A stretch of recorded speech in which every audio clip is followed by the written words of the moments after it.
అనంతరం ఆశ్రమ నిర్వాహకులు రామకృష్ణారెడ్డి, దివాకర్ రెడ్డిలు మాట్లాడుతూ అవధూత రామిరెడ్డి తాత మహిమలు ప్రజలు గుర్తించి తాత కృపకు పాత్రులవుతున్నారన్నారు.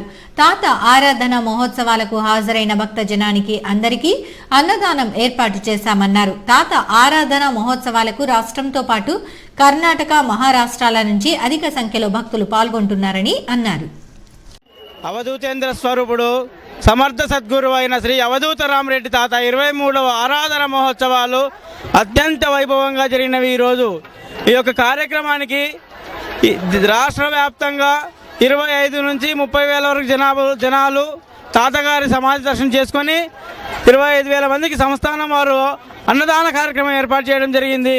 ఈ యొక్క కార్యక్రమంలో పాల్గొన్న భక్తులందరికీ శ్రీ అవధూత రామిరెడ్డి తాత ఆశీస్సులు ఉండాలని మరీ కోరుతున్నాను. రెడ్డి గారు మన కల్లూరు గ్రామంలో జన్మించినందుకు మనందరికీ ఎంతో గర్వకారణము. ఎందుకంటే ఆయన ఆశీస్సులు ఎల్లవేళలా ప్రజలందరికీ కలుగుతున్నాయి.